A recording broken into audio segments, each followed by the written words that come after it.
ಬೀದರ್ ಲೋಕಸಭಾ ಕ್ಷೇತ್ರ Bhagwant Khuba versus Sagar Khandre, Eshwar Khandre. Bhagwant Khuba versus Eshwar Khandre ಪರೋಕ್ಷವಾಗಿ ಸಾಕಷ್ಟು ಚರ್ಚೆ ಆಗ್ತಿರುವಂಥ ಕ್ಷೇತ್ರ. ಕಾಂಗ್ರೆಸ್ಸಿಂದ ಯುವ ಅಭ್ಯರ್ಥಿ ಅಖಾಡಕ್ಕೆ, ಜೊತೆಗೆ ಬಿ ಜೆ ಪಿಯಿಂದ ಭಗವಂತ್ ಖೂಬಾ. ಆದರೆ ಬಿ ಜೆ ಪಿಯಲ್ಲೇ ಸಾಕಷ್ಟು ವಿರೋಧಗಳು. ಇದನ್ನು ಕಾಂಗ್ರೆಸ್ ಹೇಗೆ ಅಡ್ವಾಂಟೇಜ್ ಮಾಡ್ಕೊಳ್ಳುತ್ತಾ ಏನು ಅನ್ನೋದು ಚರ್ಚೆ. ಈಶ್ವರ್ ಖಂಡ್ರೆ ಬಾಲ್ಕಿಯಲ್ಲಿ ಸತತವಾಗಿ ಗೆದ್ದಂಥ ವ್ಯಕ್ತಿ, ಕಾಂಗ್ರೆಸ್ನ ಸಚಿವ. ಹೌದು. ಅವ್ರ ಕಾಂಪಿಟೇಟರ್ ಅಂದರೆ ಅವರು ಕಾಂಗ್ರೆಸ್ ಹಿಂದೆ ರಾಜಶೇಖರ್ ಪಟೇಲ್ ಗೆಲ್ತಿದ್ರು, ಉಮ್ನಾಬಾದಲ್ಲಿ ಸೋತಿದ್ದಾರೆ. ಅವರು ಟಿಕೆಟ್ ಆಸ್ಪಿರೆಂಟ್ ಆಗಿದ್ರು. ಟಿಕೆಟ್ ಅವ್ರು ಕೊಟ್ಟಿಲ್ಲ, ಸಾಗರ್ ಖಂಡ್ರೆ ಕೊಟ್ಟಿದ್ದಾರೆ. ಬಿಕಾಸ್ ಆಫ್ ಈ ಚುನಾವಣೆ ಖರ್ಚು ಮಾಡಬೇಕಾಗಿದೆ ಈಶ್ವರ್ ಖಂಡ್ರಲ್ಲ. ಹೌದು. ಮಂತ್ರಿಗಳ ಜವಾಬ್ದಾರಿ ಗೆಲ್ಸೋದು. ಹಾಗಾಗಿ ಬೇರೆಯವ್ರ ಮನೆಯವ್ರು ಯಾಕೆ ಗೆಲ್ಸಲ್ಲ, ಗೆಲ್ಲಿ ಸೋಲಿ ನಮ್ಮನೆಗೆ ಆಗಲಿ ಬಂಡವಾಳ ಅಂತ ಸಾಗರ್ ಖಂಡ್ರೆ ಟಿಕೆಟ್ ಕೊಟ್ಟಿದ್ದಾರೆ.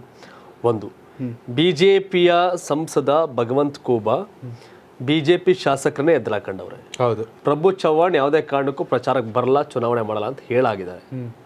ಒಂದು, ಬಸವ ಕಲ್ಯಾಣದ ಶರಣು ಸಲಗರ್ ರೇಬಲ್. ಸರಿನಾ? ಎಷ್ಟು ಮಟ್ಟಿಗೆ ಪ್ರಭು ಚವ್ಹಾಣ್ ಕಾಲಿಗೆ ಬಿದ್ದು ಟಿಕೆಟ್ ಕೊಡ್ಬೇಡ್ರಿ ಅವ ಸರ್ ಆದ್ರೂ ಕೊಟ್ಟಿದ್ದಾರೆ. ಅಂಡ್ ಶೈಲೇಂದ್ರ ಬೆಲ್ದಾಳೆ ಅವ್ರು ಏನ್ ಮಾಡ್ತಾರೆ, ಹೌದು, ಅದನ್ನೊಂದು ಕಾದ್ ನೋಡ್ಬೇಕು. ಒಟ್ಟಾರೆ ಇಲ್ಲಿ ಈ ಚುನಾವಣೆಗೆ ಏನು ಲೆಕ್ಕಾಚಾರ ಇದೆಯಲ್ಲ, ನಾನಾಗ್ಲೇ 4 ಜನದಲ್ಲಿ ಇಬ್ರು ಬಹಿರಂಗವಾಗಿ ವಿರೋಧ. ಹೌದು. ಪ್ರಭು ಚವ್ಹಾಣ್, ಶರಣು ಸಲಗಾರ್. ಅವನು ಹುಮ್ನಾಬಾದ್ನ ಸಿದ್ದು ಪಾಟೀಲು, ಶೈಲೇಂದ್ರ ಬೆಲ್ದಾಳೆ ಅವ್ರು ಸೈಲೆಂಟ್ ಆಗಿದ್ದಾರೆ. ನೋಡಮ್ಮ ಏನ್ ಕತೆ ಇದು ಮಜಾ ಅಂತ ಅವ್ರು ನೋಡ್ತಾ ಇದ್ದಾರೆ. ಇನ್ನು ಅವಿನಾಶ್ ಜಾಧವ್ ಅವ್ರ ಅಪ್ಪನ ಚುನಾವಣೆ ಮಾಡ್ತಾರೆ ಹೋಗಿ. ಹೌದು. ಎಲ್ಲಿ? ಕಲಬುರ್ಗಿನಲ್ಲಿ. ಚಿಂಚೋಳಿ ಕೂಡ ಇಲ್ಲಿಗೆ ಬರುತ್ತೆ. ಹಾಗಾಗಿ ಬೀದರ್ ಕ್ಷೇತ್ರದಲ್ಲಿ ಈ ಬಿಜೆಪಿಯ ಮೈನಸ್ಗಳನ್ನ ಈಶ್ವರ್ ಖಂಡ್ರೆ ಪ್ಲಸ್ ಮಾಡ್ಕೊಳಕ್ಕೆ ಹೋಗ್ತಾ ಇದ್ದಾರೆ. ಪ್ಲಸ್ ಮಾಡ್ಕೊಳಕ್ಕೆ. ಆದರೆ ಈ ಭಗವಂತ್ ಖೂಬಾ ವಿರೋಧ ಈಶ್ವರ್ ಖಂಡ್ರೆ ಇದೆಲ್ಲ ಅವತ್ತು ಈಶ್ವರ್ ಖಂಡ್ರೆ ಅವ್ರ ಅಪ್ಪನೂ ಇದರಲ್ಲಿ ಬೇರೆ ಕತೆ. ರಾಮಚಂದ್ರ ವೀರಪ್ಪ ಅಂತ ಸತತವಾಗಿ ಇಲ್ಲಿ ಬಿಜೆಪಿಯಿಂದ ಗೆದ್ದಂಥವ್ರು ಇದ್ದಾರೆ. ಬೀದರ್ ಬಿಜೆಪಿಯ ಭದ್ರಕೋಟೆ ಆಗಿದೆ. ಹೌದು, ಹೌದು. ಈಗಲೂ ಅದು ಬಿಜೆಪಿ ಭದ್ರಕೋಟೆಯಾಗಿ ಮುಂದುವರಿಯೋ ಸಾಧ್ಯತೆಗಳಿಗೆ ಇದೆ. ಆದರೆ ಮರಾಠ ಕಮ್ಯುನಿಟಿ ಅವ್ರ ವೋಟು, ಇಂಡಿಪೆಂಡೆಂಟ್ ಯಾರು ನಿಂತ ಸ್ಪ್ಲಿಟ್ಟು, ಬೇರೆ ಬೇರೆ ಎಲ್ಲ ಇದೆ.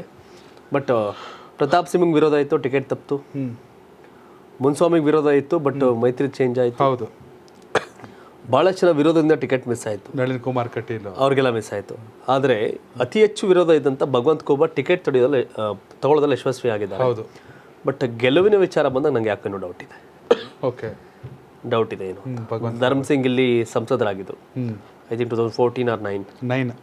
ಸರಿನಾ? 9 ಸೊ ಏನು ಕತೆ ನೋಡಬೇಕಾಗುತ್ತೆ. ಹೌದು, ಹೌದು. ಎಸ್ ವೀಕ್ಷಕರ, ಬೀದರ್ ಲೋಕಸಭಾ ಕ್ಷೇತ್ರದ ಸಂಸದರು ಯಾರಾಗ್ತಾರೆ? ಬಿಜೆಪಿಯಿಂದ ಭಗವಂತ್ ಖೂಬಾನ, ಕಾಂಗ್ರೆಸ್ಸಿಂದ ಸಾಗರ್ ಖಂಡ್ರೆನ, ಹಾಗೆ ಯಾರು ಪ್ರಧಾನಿ ಆಗಬೇಕು? ನರೇಂದ್ರ ಮೋದಿನ, ರಾಹುಲ್ ಗಾಂಧಿನ? ಕಾಮೆಂಟ್ ಮೂಲಕ ತಿಳಿಸಿ. ಧನ್ಯವಾದಗಳು. ಇದು ಕರ್ನಾಟಕ ಟಿವಿ, ಕನ್ನಡಿಗರ ಧ್ವನಿ.